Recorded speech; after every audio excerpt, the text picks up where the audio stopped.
Hello, my name is Matthew Zapata. I'm here with my co-host and twin brother Max Zapata. And today we are joined by Jorge Rodriguez on our show, Stories of Our People. Jorge, how are you doing? Good. Thank you for having me. It was very nice. Thank you Appreciate that. for your time. Yeah, thank you. So I wanted to start with, your childhood and what caused, your childhood and your influences that got you involved with the Chicano and Latino movement. Well, I'm a Mexican immigrant. Came here late on the Bracero Program. I met families from a mining people from Durango, and they migrated and then went to Chihuahua, Juarez. My sister and I were born there. My father ended up in the Bracero Program. We ended up here. So we lived in a place about this size for a little bit, downtown LA, across the street from the fabulous historic Mayfair Hotel at 7th and Whitmer. And so we evolved and, became, we finally got into the public housing, Pico Gardens, one of the biggest public housing tracts in Los Angeles. There's Pico Gardens out, Aliso Annex and Aliso Village. And when we moved in, it was about 65% African American. The rest were Native American, Samoan, Russian Orthodox Christians, Japanese, Native Americans, and Hawaiians, and some of the whites that came from the Appalachia or Texas Panhandle. That was their pit stop. So anyway, so we ended up there, and everybody lived in 2-3 bedroom apartments. They were all connected, and the thing was learning to assimilate, becoming, we're here. And that's one thing I thank my father for. We're here because he was picking cotton in Louisiana and Georgia. And I'm sure glad that we didn't end up in Louisiana or Georgia. But anyway, so we evolved as time went on and grew with the social movement there and the housing projects.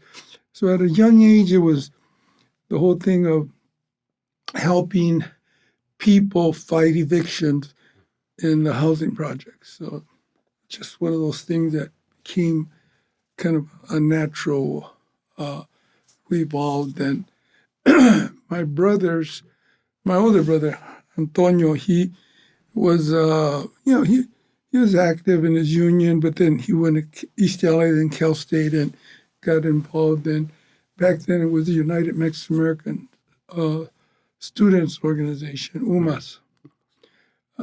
So anyway, things were going all around in the world. I mean, you had the student movement worldwide. You had the Vietnam War.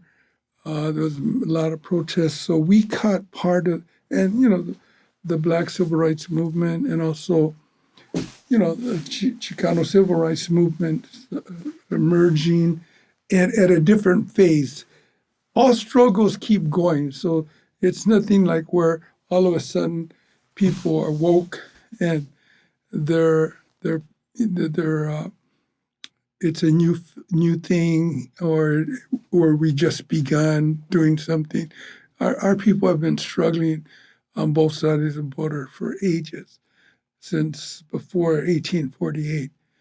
So anyway, so so started getting involved in that and learning. And so I was going to all these meetings, community meetings. Sorry, really quick, what age were you I was about 12 years old. Started about when I was 12, 13, 12 years old. And then started going to the Educational Issues Coordinating Committee. There was a group of mothers, basically, who ran that organization. And they fought for sensitive cultural education. So we participated. So I started learning different things. And we went to a public school. The first year we were here, then we went to Catholic elementary school, Dolores Mission. I have a question. Sure, go ahead. So your transition from public to Catholic school, how did that change the environment? Like, how big of a change was that for you, environment-wise, and how did that affect you later on? Well, I was in the first grade. So, at that age, it's like, hey, it's like nothing really big because you already knew all the kids in the neighborhood. Some of them went to the public school, some of them went to the Catholic local school. So it didn't really change other than it was an interesting process because a lot of the kids were semi getting financial assistance or they're being charged low tuition and stuff. So by the time I got into the second grade, I started selling newspapers and developing my own route. So I ended up learning how to deal with people. And, what got you into selling newspapers? well, the neighborhood kids all started selling newspapers, and there were some big families like the Rolones. There were like about 13 of them. We thought we had a lot, 9, but then, these folks had 13. There was an African-American family, the Taylors, they had 16. Yeah. But so that's how I got into selling newspapers. And they needed someone, and I went and met the guy, this guy named Manuel, and he told me, develop your own route. So I had a cold call and learn how to deal with people, ask them if they wanted to buy the paper. And back then it was the LA Times, then the evening was the Herald Examiner. There was 2 union newspapers in LA. So I learned how to work in a sense, but that money that I got, I ended up having, my mother would take it from me every day.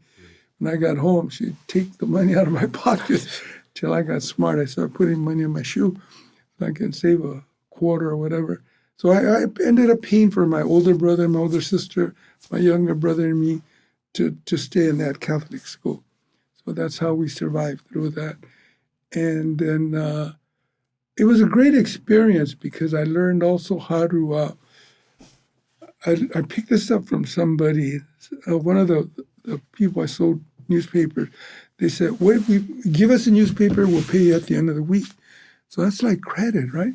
So I learned how to start giving credit to a couple of people so I could have more money at the end of the week. So anyway, but as we developed, my father left us after we got here after a few years. He moved on. And so one of the ways we had to survive was we had to sell tamales every Saturday. So at noontime Saturday, we were done playing or doing anything. You had to go in, help asar la masa, embarrar hojas and do that. And then when they were ready in the evening, my mother would give each of us a pot. There was 3 of us, Jaime, my older brother, my sister right above me, and myself. She'd give us a olla. I said, "Van a vender tamales." So we learned how to cold call, especially also with the whole trip of selling newspapers, right? I had to go into offices and big buildings and the produce market. I mean, you must have learned a lot of good life skills at a very young age, and also work ethic as well. Yeah, left even though we're shy in various ways. Different. It was a good way to break that whole thing of not being afraid to ask something of someone. So yeah. So with that also then came the whole struggle around, and between all that, it was a struggle of how to help people who were back then what was called welfare, right? Mm-hmm. Now I don't know what they call it. They still call it. I'm not sure. I believe it's still welfare. Yeah, it's still welfare, but back then, it was bad because. It wasn't bad because you were on it, because there was a bunch of people in the projects were on it, and you knew who was on welfare, because every 6 months they would give people a brand new pair of shoes. So the girls had black or white Oxfords, and the boys had these round kind of round toe shoes. They were black or brown, and everybody would, man, when they were brand new, you like. Want to strut your new zapatos. So anyway, so there was no judgment. I mean, there was no shame and all that because most of us were inside in that boat. But back then, when they would try to check on people who are on welfare. I mean, social workers, they're mostly white. They go into your house and they look through your closet and look through all your stuff to see that nobody else was living there, because then they could cut you off, right? From welfare. So anyway. How was that, like, when those social workers came in? How, like, can you recall your first time experiencing that? How was that for you? Oh, I was pissed off because there's this white dude, I remember him, big dude, short sleeve, navy blue, light navy blue, powder blue shirt with a tie. And you could tell he was probably looking back now, with some, you could tell that he was a young dude just trying to work and all that, but he was, and he was following the rules. But, the reality is that it's a drag. You have someone come in your house and you don't expect them to be looking in your closet. They go in your closet in your room. They're trying to see how many shoes are there, and according to how many beds, all that stuff. So it was looking back, I say it bothered me, but there was nothing you could do. I was a young dude. How old were you at that time when that first happened? Like about 10, 11, and it went on for a few years, right? So that's also while you were selling newspapers and then tamales on Saturdays and afternoon. Yeah, you start to deal with that stuff. And then back then they'd give you this booklet when you're on welfare, and it was $1 bills, 5, 10, and that's how you would go to the grocery and pay for your goods there. So very different. Now here you get an EBT card and go to McDonald's, and back then there was no such thing. So. Well, I actually wanted to go specifically more into your activism, what you did then, specifically the Chicano. We can start with the Chicano movement and just allow you to walkouts, stuff like that, and just work your way up from there. Don't let me eat up this time. I could talk for please, a minute. So anyway, so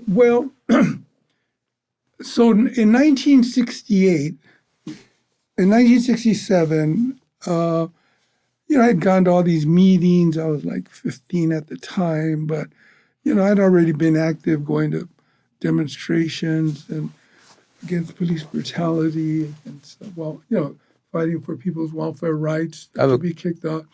I have one quick question. When was the first but the first time you actually did some work in activism? What was that like, going on those protests and those marches? Do you remember? Yeah, you know what? There was a demonstration. The first demonstration, it was put on by the Mexican Action Committee, MAC. And my brothers were founders of that group, Antonio, Richard Alatorre, the famous city council member who just passed recently, a bunch of other great people. They were the first ones to picket the LA Board of Education at Lincoln High School, 1965. So we were there because, we wanted to check out what was happening. And it was an evening meeting, so they got a lot of publicity because no one had ever picketed the LA Board of Education. So it was a pretty historical step. So getting involved in participating and, being awakened about injustices and all that. And my mother had a saying was, nunca te dejes, no te dejes. So when I went to high school, I went first to Salesian High School in East LA. And, there in 1968, when the students walked out in the public schools, the 5 East LA schools, I organized a rally at Salesian High School and had 350 of us exit the school in support of the demonstration, the walkouts in 1968. How did you start that? How did you start that walkout? What was it like getting the students together, and what was like going through your mind when you actually decided that you were going to do this? Yeah, I just passed the word around saying we're meeting in the back of the building.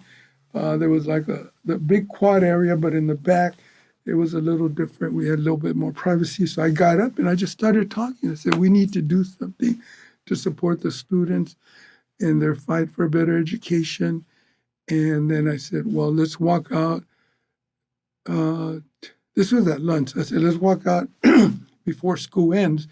So the bunch of students walked out. I mean, the principal and there was the Salesian brothers. They were kind of liberal a little bit, but not necessarily. They tried to stop us, but we just kept going right through them and walked all the way to Roosevelt High School, which is close to Salesian High School in East Boyle Heights. So, and then I just started, getting active in student government. And so when I was a junior, I ran a whole slate to take over the whole entire student government. And I ran the slate and we won. We took every office. I was student body president, everybody. And they even tried to nullify that election, because the moderator, Father Larry Long, took some of the students in student government on a field trip. And they couldn't. And he said, well, they were unable to vote, and so we had like a tribunal about it, right? So I took him on. I said, well, you knew that was the day of the elections. You could have postponed that trip, or you could have had them vote before they left. Neither of that happened. And you're the moderator for the Student Body Association. So no, the vote should stand as is. And I won. I mean, our whole slate won. I mean, the objective was to get me out of being the student body president, because my theme was time for change. And the thing was to change part of the education and the system in the Catholic schools. And so what we got out of that too, which was as your senior year, you get civics. So half of the semester was barrio civic. So you learn something different. So we had that kind of an impact. But besides that, I had all these younger classmates, lower classmates, and who wanted to make changes. So we kind of made a few minor changes there. There was a fight to, they wouldn't let you wear Levi's, so Fridays you could wear Levi's. Just minor stuff. If I have to ask, go ahead. I wanted to ask really quick. Was it during your time in high school where you knew that you wanted to pursue activism later in your life? No, I mean it just came natural. I just kept doing it. It was just part of my passion about helping people and doing things. So let me take you to October 1969 when I was a senior. There was a fight at a school, but let me backtrack. So I was using my position to organize students in the LA Orange County Archdiocese, trying to create, consciousness campuses. I organized a conference of all the Catholic high schools in the mountains to raise consciousness, and had all these college students be the counselors at the camp, and basically, just give people an idea and open their minds about change and culturally relevant education, and all that. So the Archdiocese, Timothy Manning at the time, he got wind of what I was doing. So he said, get that guy out of there, get him out. So there was a fight at a football game between Bell Gardens and Salesian High School. And but prior to that, we had the Yelkins yelling, "Hey, Chicano power! Hey, Chicano!" This was during the football game. But then the administration says, "No, you got to change that slogan." So it became Salesian power. Right? So, but anyway, but we, that's how much culturally we infected the school, and did a variety of things. So the Archdiocese, well, before that too, there was a fight, and this was a historical thing that was going on between students born in Mexico and those students who are people born here. Can you talk about that? I actually if you're going to dive into it, then I apologize, but can you talk about why that tension is there? You know what? I think it's part of internal oppression where, the U.S. takes over half our country, steals it, and then creates a border and says, you're different from the people that live on that side of the table and this side. But the reality is that ethnic nationalities, we're only one.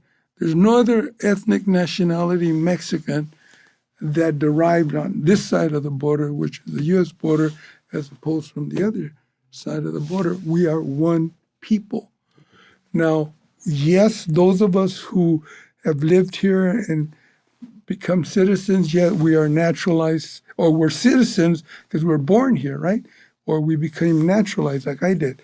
So you become a citizen of a country, but that doesn't change your ethnic roots or your ethnicity or where you derive from. Yeah. So there was that beef of like people, feeling that they had to call people Tijuaneros, TJs, all that stuff, that in turn. So there was, in some of the schools, there was actually full-blown fights. So at Salesian one time, the soccer players would go on the field and practice during lunch. So they were throwing food and all that. And I saw that and I said, oh, shit, you can't have this. I was in the 10th grade. So what I did is that I asked the administrators if we could put on a skit at school about that. So I took the microphone at a school rally, they have a rally, an assembly. And then, I had our friends, we put together a skit that someone would be chasing a guy during the, open the door and yell out, La migra, la migra. And so then that happened. Tony and Hector played those roles. Then I got on the microphone. I said, you know what? We can't be doing that. We can't be discriminating against our own self because that's not good. Said, you guys were throwing food at the people that have the most trophies in that big trophy case right behind me. And, but you're not ashamed of those trophies being there. So you need to quit treating people like that. So that, it lightened up a lot of people and it created consciousness. And I did that without anyone telling me, hey, this is what you got to do or how you got to put it together. But, but also had the support of my good friends. After high school and going to college, how did you continue this activism that you were doing for the Chicanos and other things like that? Well, let me take you first. So the Archdiocese got me kicked out. Mm-hmm. They asked me to leave, and the Salesian Brothers wilted. I went to Roosevelt. So then I started, in 1968, you had the historic East LA walkout. Well, in 1970, I organized a larger walkout, which was throughout the county of different students. The largest walkout, and I forgot to bring the article, in California. Mm-hmm. So we walked out in many schools, Pomona, all over the valley. So we ended up fighting for better education. So what happened is that the school board, LA Unified School Board, the second largest school district in the country, went to federal court to keep me out of high school. In federal court, not regular court. And they prevailed. So they went, they were afraid. So what, Federal court? Federal court, yeah. So when you heard about this, what went through your mind when you first heard that? No, I had to go to court too. No, I know, but like when you heard the news that they were going to take you to federal court and you heard all this, what was going through your mind and what in your family? I thought they were crazy. But the other thing too is they were afraid because nobody had done what I did. I organized a conference in December, and then in 69, and then in the public schools, and then we were going to walk out to commemorate the March 3rd anniversary, second year anniversary of the walkout. But it got bigger. I also started talking at student rallies about the war in Vietnam, that we should oppose the war in Vietnam because many of us were dying. So that ended up leading to more people wanting to participate because, some people wanted to stop the war. Anti-Vietnam protests were very popular back then. So Back then. I mean, it was a rage. I mean, it was great. And then, so then the LA Unified got really scared about what I was doing. And so rather than just keep me out of school in LA, they went to federal court and requested that I not be allowed into any high school in California. And they prevailed and they won. Just because you were everything you mentioned there, all the protests, all the gatherings, all the meetings and all that. Yeah. And this is all while you're roughly a junior and senior in high school. Senior. That's incredible. Incredible. I think I was going to flip up. Yeah, it's incredible. I think all the things you were doing activist-wise is incredible at such a young age. Yeah. And during that time, I came out on the front page of the LA Times. Channel 4 used to do a whole show on a student in the country, and they chose me to highlight what I was doing in LA. So it was a national program. He came to my house, interviewed me, etc. And so anyway, and then during that time, I started participating in the Chicano Moratorium, which is the largest anti-war march in East LA, in the Southwest, where over 30,000 people came from all over the country to protest the Vietnam War and the disproportionate of raza dying in that war. So, so at that time, Ruben Salazar, who was a news director for KMEX, and he was a writer for the LA Times, he was doing, as a news director in KMEX, he was publicizing a lot of community events. So they were targeting him to cut him off.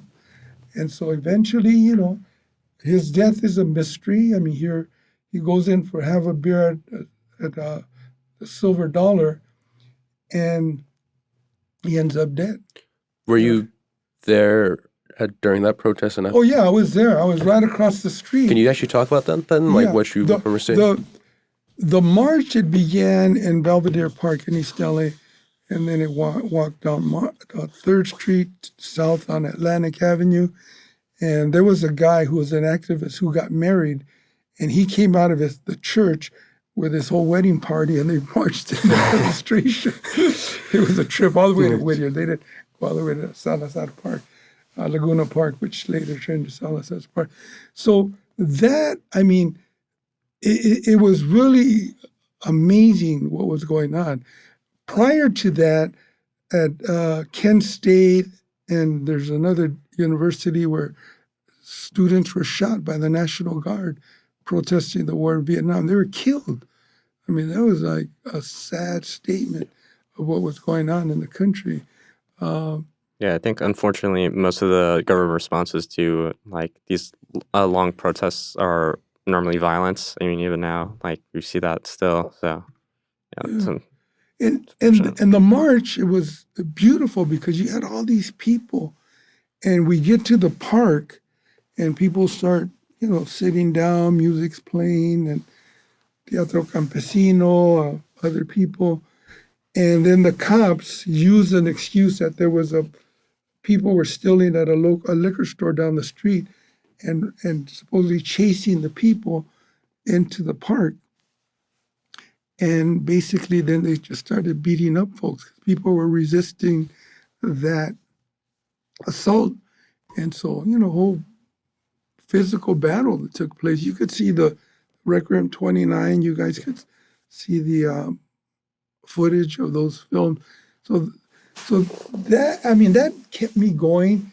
And then when Ruben Salazar was killed, I got selected to be on the East LA Blue Ribbon Committee to oversee his inquest by the LA Coroner's Office.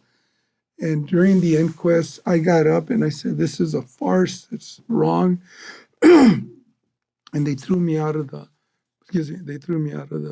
inquest. What age were you during that time? I was 18. Wow. So I was the youngest person in the community on that. I mean, there was a lot of publicity on it. I came out another time on the front page of the LA Times protesting that. But the thing is that it kept me moving, it kept me understanding the need to protests, and it made me want to keep fighting. So then we got involved in doing stuff around, workers' rights. So that's how my trade union work started developing, started getting involved in unions. And my mentors is Bert Corona, who you guys should really, really look up. He's like the godfather of immigrant rights. Can you talk a little about him and how did you met him? Bert Corona, I met him when I was 17 years old. And he used to take me to go lobby for different things in Sacramento. But in 1971, the first anti-immigrant legislation was introduced here in California, called the Dixon-Arnett Bill. So we had to be lobbying all the politicians and the governor, the lieutenant governor, and to help us declare that law unconstitutional. Because that law was the first one that said you couldn't provide undocumented workers with education, social services, any public assistance, health care. So they're all cut off from that government help that some people have been relying on since they were here. Yeah. And how did that make you feel first when you heard about this legislation, and do you remember going to your first lobbyist rally there, and what was that like for you? Yeah, well, I went with Bert, so we went and lobbied different legislators in Sacramento, and you stop to think of it is that people. I looked at the landscape of where I lived, and people are working, they're contributing, they're doing something good in society, and you just want to cut off, the safety net on them. It's pretty inhumane. Yeah. So that's one of the things.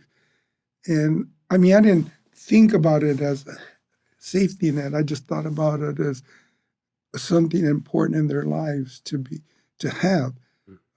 Health care, a job, their kids in school. So, I mean, that's what I looked at. And so it just kept. So in other words, I kept evolving consciously. So then I got him. Bert Corona is the godfather of immigrant rights. He's the guy that helped train Cesar Chavez.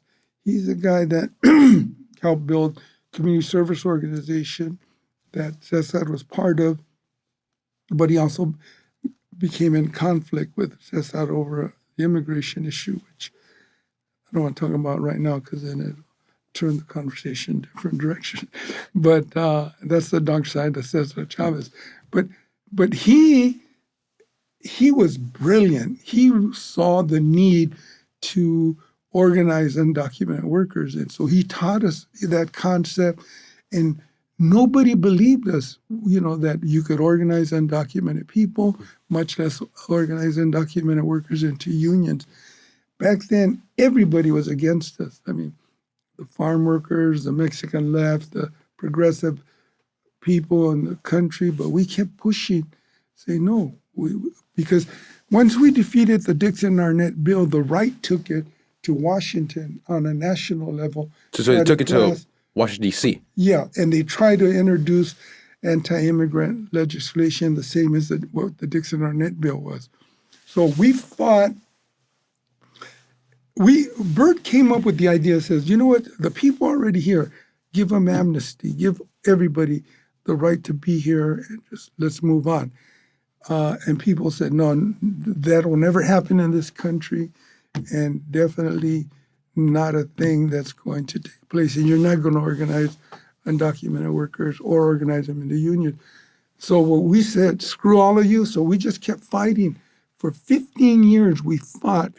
15 years straight fighting for just humane immigration legislation. Finally, we got one.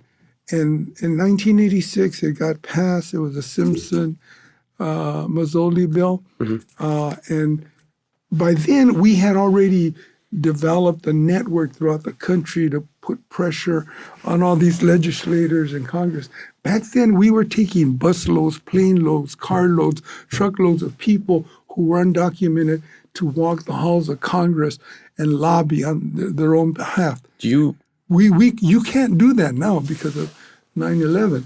But you remember, can you talk about the first time you did that, where you took all these people to... Oh, man, we had an organization, it's called Center for Autonomous Social Action. Casa, right? Casa, Hermandad General de Trabajadores. And so we used that vehicle. We had chapters throughout the country, New York, Chicago, Texas, in Washington, state of Washington, and in Colorado. So we would say, let's take people, undocumented people, to go do that. So we would organize people, the membership of our organization, which were all undocumented, to get on the bus, or trucks or vans, and we'd go. But meantime, all that was going on, we had people on the streets signing cards, postcards directed at Congress. So Bert was a mastermind. He, because they had to open these boxes, right? Mm-hmm. So, man, there was like tens of thousands of boxes arriving throughout the different years, right? Mm-hmm. Saying, pass a humane immigration law. So, and we had to meet with all these racist white dudes like Orrin Hatch. He's one of the most racist senators you'll ever come across. Can you talk about that interaction a little bit? I was in his office with Bert, and the guy, he won't look at you. He will not look at you. He'll just like talk like this, but Orrin Hatch was one of the most racist white dudes, the Mormon, that existed back then, like George Wallace and all these other white racists who openly were racist. They made no bones about it. But what our strategy was to convince these farmers needed people to work on their fields, to work in their packing houses. And so could you imagine back then, I mean, I was like 20, 21, going around the country with Bert and enjoying, learning a lot from this man, but also, doing something that was going to impact people. So then my question is, in light of everything that's happening today, how do you feel about that, and what the stance of the incoming president-elect and his government on immigration and... Well, first let me finish this. When we passed this bill in 1986, Ronald Reagan was forced to sign it. He didn't sign it out of the goodness of his heart. He was the president. He could have vetoed it, but, given that we had already lobbied with all these Republicans and Bill saw that they needed. So the bill, the 1970 Immigration Control Act, it was called IRCA of 1986, allowed for almost 4 million people to get amnesty. So there was a process. But this guy, Peter Shea, who was a legal brain who worked with Bert, said, let's include the Central Americans. So that's how the Central Americans got included. So it came out to 5.5 million people were affected by this bill that we lobbied for 15 years. It's crazy. 0.5 million people 22 too. that got legal residence in this country. 5.5 million. The Central Americans, they got TPS, temporary protective temporary protective status. So that's how the Central Americans got in. But some of them became citizens already through this whole process. So you're looking at nobody believed that we could pull this off. Plus, who fights for one issue for 15 years? That took a lot of time. So when did you start fighting for this? 1971. So 86 is when we accomplished. We just kept at it, defeating every anti-immigrant legislation. What made you continue fighting for 15 years despite the overwhelming odds of people saying that it wouldn't be possible? Well, because we believed in what we were doing. And we believed in the right that no worker is illegal, that we even came up with a slogan saying, in demonstration, we used to organize rallies and demonstrations throughout the country. So we came up with a slogan saying, Despierta Chicano, defiende tu hermano. So, we were trying to create different, getting people to understand we were one people. That was Casa's, I wish I would have brought the newspaper, because it used to say, Somos uno porque América es uno. That was our logo with the gear. So anyway, so it created a tremendous amount of impact. Then everybody became a believer, and now everybody says, "Oh, yeah, let's organize immigrant workers." And you see all these people. It took them time to change because they didn't believe shit. I mean, they didn't believe it could be done, and we pulled this off. It's historical. This is the first amnesty law in the history of this country that affected that many people, especially immigrants. Well, thank you so much for watching. If you're new here, please make sure to go and subscribe, like, and turn on the notification bell for further uploads. This wouldn't be possible without the viewers, my parents, and everyone here. So please make sure to subscribe and show support so we can continue this. Thank you. Thank you.